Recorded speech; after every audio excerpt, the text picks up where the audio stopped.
The Board of Public Works of Monday, December 2nd to order. Number 2, approval of minutes from November 18th. Motion by Mr. Fire, second by Mr. Jockett. Comments, questions, corrections? All those in favor say aye. Aye. Those opposed, motion carries. Citizens' comments. I see staff members, so we'll move on to number 4. Review of parking in temporary one-way street on East 2nd Street from Maple Avenue to Cedar Avenue, presented by Dan Connect, Director of Public Works. Dan. Thank you. This is a continuation of our discussion from last meeting.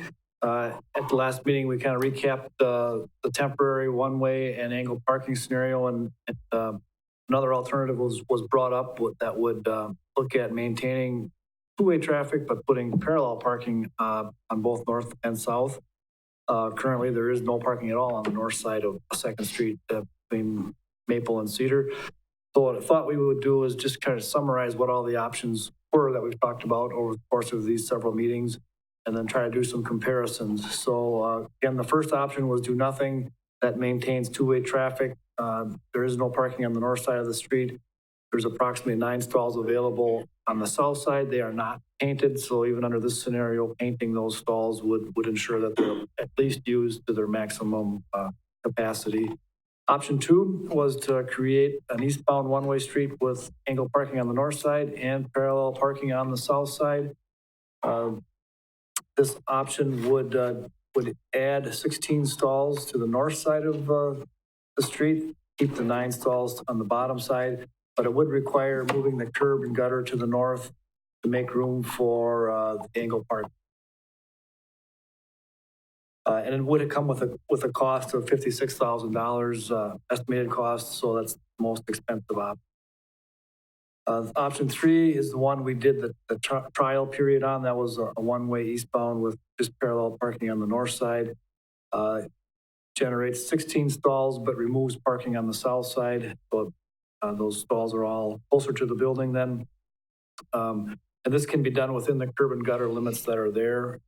It's mainly adding some bump outs on each end of the block. And then it has a $34,000 price tag. And then option 4, which is a new option, was to maintain two-way traffic, remove parking restriction on the north side of the street, allows parallel parking on both sides.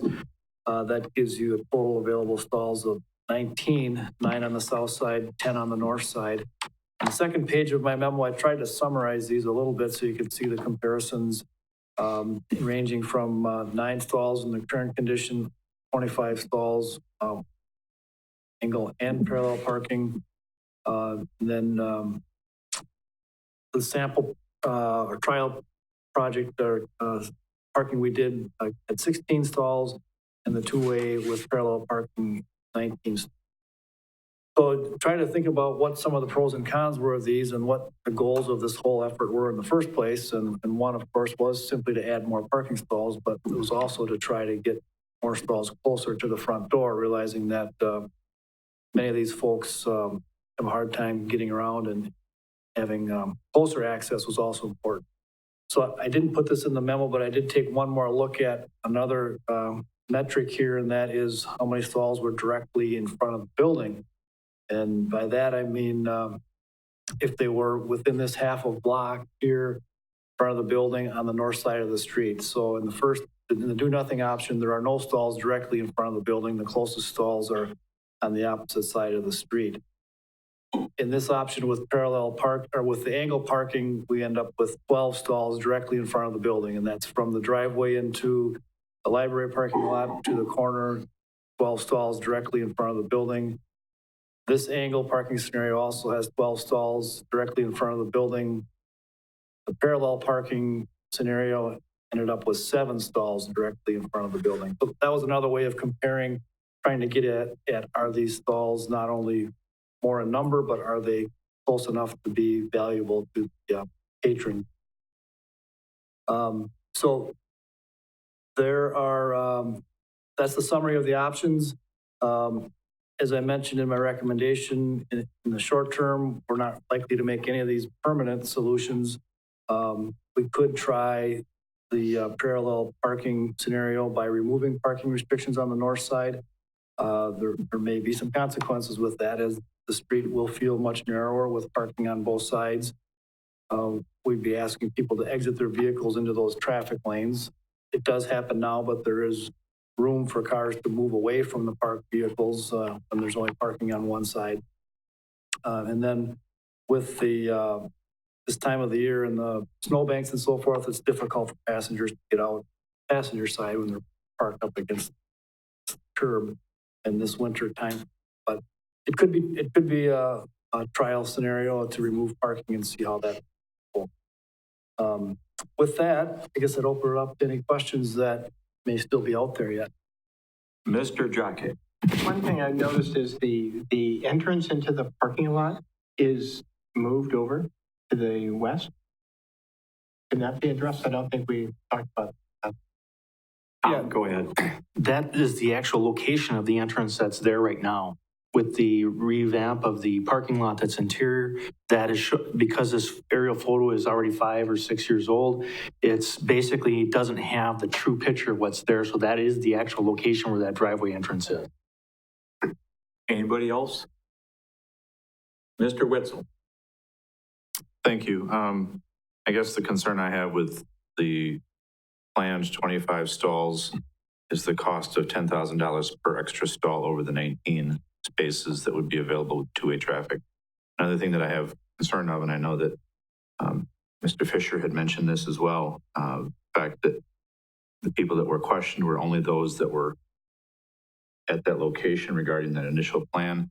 And as we've heard, oftentimes when we talk about snow plowing and taxes and people complaining because they pay taxes and their street doesn't get plowed right away, and the concept that all the taxpayers pay for all the roads, that goes for this as well. And so the concern I would have would be the inconvenience of all taxpayers who potentially use that road for an additional 6 spaces at a $60,000 cost. That's a grave concern to me. I guess what I would, and again, it's up to this body, but what I would recommend is the painted lines. At least give that a shot for a while. But I would also recommend painting lines on Cedar, on especially the side that is next to the community center, because that, I think at one time was lined, and a lot of those lines are no longer there. And I think that would also help to identify exactly what spaces are available along that west side of Cedar, north of 2nd. Thank you. Anybody else? Mr. Bargander. I've been a supporter of option 3 from the beginning. The survey showed that we had excellent feedback supporting that 2 to 1 in favor of that option. I'd like to just go ahead and make a motion that we support this body supports option 3. I have a motion. Do I have a second? Mr. Fire. Mr. Fire, you had a comment? I'd like to make a comment. I will support 3. I've always supported something like that. I'd like to see us be able to do number 2, because once we do this, it's going to be there for 50 years. So you're not going to change it once we put this in, we probably won't change it. And we would gain 9 spots, but something's better than nothing. And I did talk to some people about number 4. Number 4 is great, but there's only one problem. You got to look how narrow the drive paths are going east or west. And if you're handicapped or you're elderly, not even handicapped, say you're elderly and you're walking with a cane, or you're having to get a walker out, you open your door. Now you take another 3 to 3.5 feet out of the road. Plus I wouldn't call it fiddle farting. I will say that it takes a while for them to get their legs in and it's just not going to work for anybody to come in, get out of the car, close the door, and then cross the street. Or if you're going west, it's even worse, because then they got to go all the way down and get around. And it's not convenient for the elderly. And I understand that we're playing to a group of people that, not all the citizens of Marshfield, but I figure if you're healthy enough to walk and ride a bike, then a one-way street that we make to help the elderly and the handicapped is the way to go. So I think that this option is what we want to do. Anybody else on the board? Mr. Fisher. I guess I have a question. And this is more just for my own clarification. In the recommendation, I see that it says a permanent change to the angle parking will require CIP funding. If we pass this today, what is the process to fund this and when would it take effect? Yeah, we would put some money in the CIP, the 5-year CIP plan. First year that we have funding, we're prioritizing is 2021. Our 2020 project list has already been set, approved in the budget last week. So unless we would defer a project from 2020, this would likely be a 2021 project. Go ahead. So just a follow-up. So if this is a 2021, most likely, what happens for the next year? Because I'm hearing people say that this should be a priority. What happens in 2020 to do that? I mean, are we going to just have a short term? What happens next year, if anything? Well, I guess you guys could decide if you want to add parallel parking on the north side. That certainly could be a short-term option that could be implemented immediately if you wanted. Short of that, I'm not sure that there's a solution. Just one more follow-up real quick. So I guess the motion is pretty vague to me. Is the motion essentially saying we're approving this and it will go in the 2020 CIP? Is the motion that you want to spend extra money now? I mean, I would like some clarity. Let's clarify the motion. Mr. Bartender, would you speak to that, please? Thank you. I agree with Adam. It should be more clarified, but we've been down this road how many meetings here, and I thought we did have clarification on what each of these options were. And I did mention in other meetings that I would like to get it done as soon as possible. 2020 would be awesome, but as Dan had said, 2021 would be probably more probable. In the meantime, maybe we could go back to that temporary in the summertime, and then take it away back in November, and then come back in the spring of 2021 and make it permanent. I don't like the option of the parallel parking, especially in the wintertime. Mike has, strongly stated all the good facts against especially in the wintertime. Mike and I have a lot of experience down there helping elderly people, and Mike especially. He spends tons of time down there, and he really knows what he's talking about. So I guess we could make the motion that we get it done as soon as possible. I have a question for Dan or Tom. Could we not, if that's what we vote on for the angle parking, couldn't we just do that? Now you're talking about the CIP would be the bump outs. Am I correct? So we could get by without the bump outs until that came about, or you have strong feelings that we really need the bump out? We did not have to have it during the trial. So can we wait for the bump out? My question. We did have some barrels that kind of approximated the bump out because it's going to be confusing for that westbound traffic on 2nd Street when they get to that point. What are they going to do? If there's nothing there except the parked car, it's going to be unexpected to see that there. So I do think a bump out, barrels, something there has to be there if we're going to do this on a temporary basis. Okay, Tom? Well, and one of the things we did when we did this temporary was we also put signage. You have to have the do not enter signs for the westbound traffic and the one-way signs as you're coming out of the alley and out of the driveway.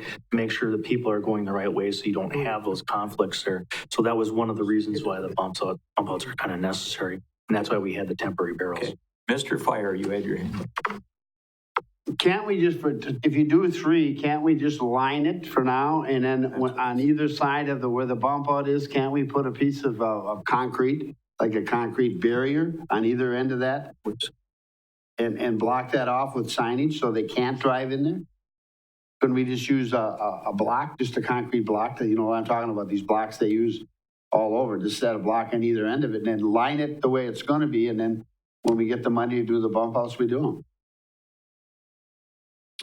We may be able to look at that. I mean, that's a pretty immovable object, and if somebody does, miss the sign or hit the block, that can cause a lot of damage. So we'd have to think about that, but I understand what you're trying to get at here is we want to implement something as soon as possible. And so that could involve looking for a funding source to allow that complete project to be done in 2020 or some method of temporary use.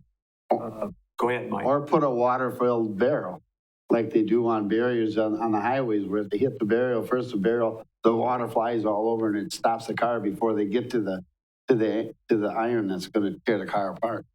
There may be some solution that gets at that. I'm not sure tonight exactly. Mr. Fisher. So if we were to Oh, I'm do sorry. it, I'll yield and make Go ahead, Chris, I'm sorry. I'm repeating, I would be in favor of trying to do this at least on a temporary. The expense is going to be the bump out. The paint isn't that expensive, so we could even put the lines. But hopefully the motion is clear and it's clear to staff what the motion are that we try and do this as quick as possible. And your second, Mr. Fire, you agree with that? Do it as soon as possible. Mr. Fisher, go ahead. All right, so I'm going to go back to my original question. So if I'm hearing this correctly, the motion is to do this as soon as possible. Is it safe to assume that the permanent change would not take effect until 2021 under CIP? Is that correct? That's when the funding for this 34,000 would take effect? Today, we don't have funding for this, so unless we can find a project in 2020 that we could steal some money from to put towards this improvement, 2021 is the likely scenario at this point. What is the likelihood that money would be taken from another project? I haven't looked at that yet. I mean, Justin's got projects. I don't know if Lori has projects. We have street projects. That would have to come back to the Board of Public for Works. If approval? we come up with a scenario that makes sense, we'd bring that back with a budget change. All right. Laurie or Justin, did you guys want to respond to any of that as far as the parking? You've brought up your points before. Give you an opportunity. Okay. Anybody else? Mr. Wetzel. So I just would like to be clear on this. We're going to spend $35,000 of taxpayer money to inconvenience more people than we're going to benefit, to reduce parking that potentially could be there by 3 spaces, and we're going to do this as soon as possible. Which means potentially when? Temporary market, middle of winter or spring or? Can't see it. No, this would be weather dependent. So the work, ideally, maybe it's May, Okay, June so timeframe. Yeah. basically $35,000 to lose what could be 3 more spaces. Clarify that. I'm not following what you're saying. Option 4, minimal cost, 19 spaces. Option 3, $35,000 price tag for only 16 spaces. Plus a one-way, inconveniencing more people than what benefit. Just want to make sure I'm understanding what's being voted upon. That wasn't quite the motion. He didn't state it quite that way, but I that's know the where summary. you're going. Mr. Fire. At 3 extra spaces, when you're going to spend $35,000 or whatever it is, I'm talking public safety here. And if you're dealing with the elderly and you're dealing with these people, there's a public safety issue. We're healthy. I can dodge a car that might get me. Somebody that's walking with a cane or never going to make it, they're going to get hit. We are agile enough to get out of the way. An elderly person is not. And you don't seem to understand that this is the community center and the elderly meets there every day. And a 15-mile-an-hour speed limit is not an option to reduce the It concerns? doesn't matter if they're out in the way and they can't dodge it. It just, I don't want it on my conscience that we saved $35,000 and there's a major problem there. One thing I mentioned to Mr. Bard the last meeting, and I don't know if he conveyed that to Laurie and Justin, but I would like to see that our staff does not park in those parallel sites once we get that. Park somewhere else. I know, Laurie, your staff parks behind the library, I believe, and yours do too now. I have seen on the south side parking once in a while, but that's not what we're talking about anyway. So I think we're all on board with that. So any other comments? Mr. Bargander?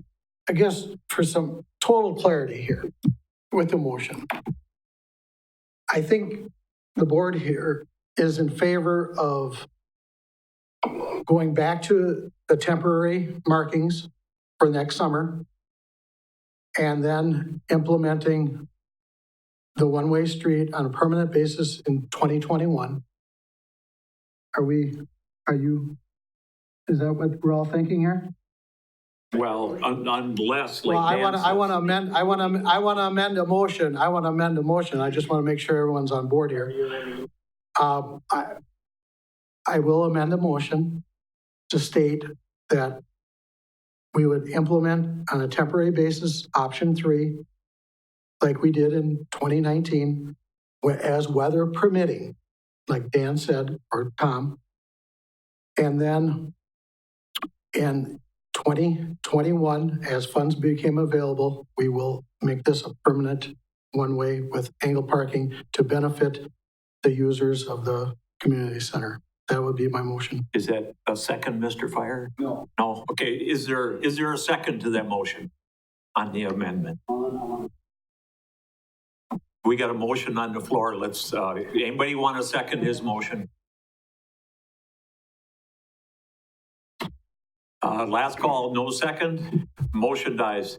Mr. Fire? I want to add to that, when you say temporary, when you want to put temporary lines, and Justin will verify this, we had it from September till the end of October, so it was 2 months, and they were replacing, this temporary tape doesn't want to stay down. It comes up, and if you hook it with your tire, I drove off one day and I could hear clunkety, clunkety, clunkety, clunkety, and I realized that I had it wrapped around my inside of my wheel well, because I couldn't get it out, so that tape won't stay down. Mr. That's what I mean, Turchi? painted, yeah. Mr. Turchi? If we're gonna go this route, then we probably paint it versus using the tape. Tape, when you're turning on it, it doesn't really stick as well as it should.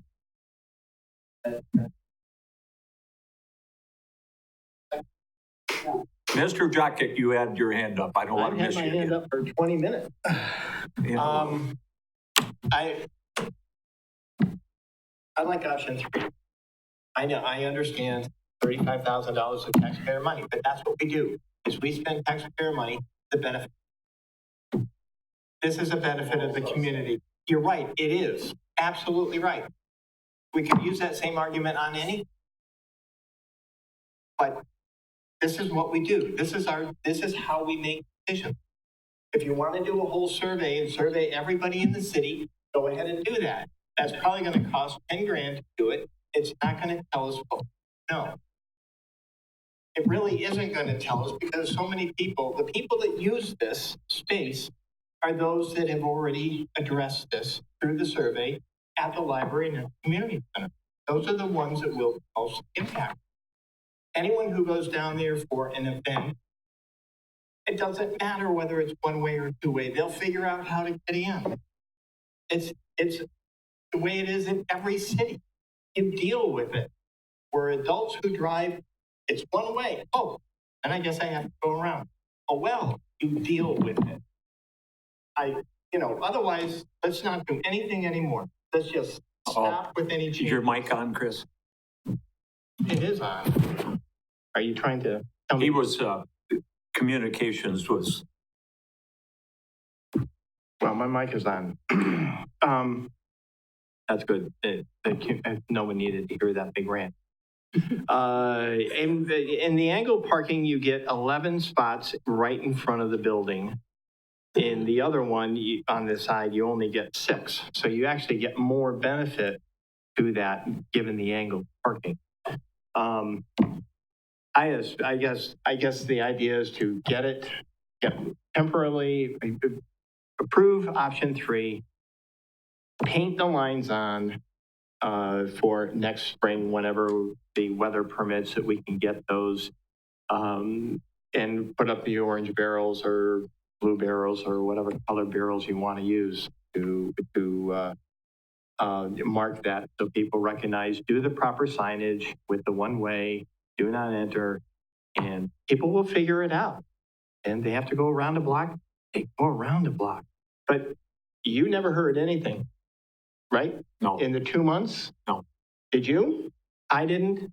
Mike, did you get any phone calls complaining about this? Okay. All positive. So I'm not sure how much more we really need to address this. I guess at the council meeting, if you want to bring it up again and you want to get people down here from anywhere around the city and they want to complain about this, so be it. That's the next process. Okay, any other new comments before we vote? Okay, all in favor of the motion, say aye. Aye. Those opposed? Motion carries.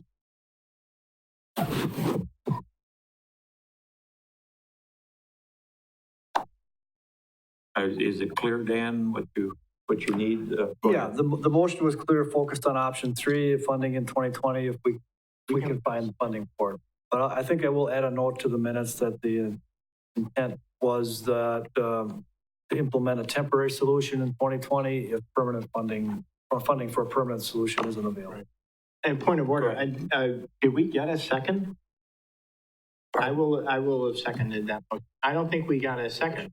No, we didn't, that died. The first motion died. The original motion, we had a motion and a second. Okay. Yes, yeah, the original motion, yes. Okay. Because the only thing you changed was Okay. Number 5, approval of final assessments for East 29th Street, Washington Avenue to Veterans Parkway, presented by Tom Turchi, city engineer. Tom. All right, there's a variety of street construction, sidewalk construction, storm sewers, and project numbers on this. I won't read through all of them because I know everyone wants to get home and eat. And this is on East 29th Street from Washington Avenue to Veterans Parkway. The final assessments for this project, basically the pavement and costs were estimated higher with a contingency in there. And when the finals were actually calculated, they came in less. The remaining estimated assessments for sanitary sewer, water, driveways, and other items within that all were estimated based upon the actual as-bid opened project. So therefore, all the special assessments for all the properties that were within this project came in less than estimated. Therefore, I'd recommend approval of final assessments for the following projects: 312195 street construction, East 29th Street Hume to Veterans, 312196 sidewalk construction, 29th Street Hume to Veterans, 316767 storm sewer on East 29th Street Hume to Veterans, and 311988 sidewalk construction, East 29th Street Butternut Parkway to Hume on the north side, 312074 street construction, 29th Street Washington to Hume, 316750 storm sewer from East 29th Street Washington to Hume, and 352274 sanitary sewer on East 29th Street from Washington Avenue to Veterans Park. I have a motion by Mr. Jockek, second by Mr. Fire. Comments or question? All those in favor of the motion, say aye. Aye. Those opposed, motion carries. Number 6, recommended items for future agendas. Anybody have anything? Okay, I would entertain a motion by Mr. Jockek to adjourn, second by Mr. Bargender. Thank you, we are adjourned.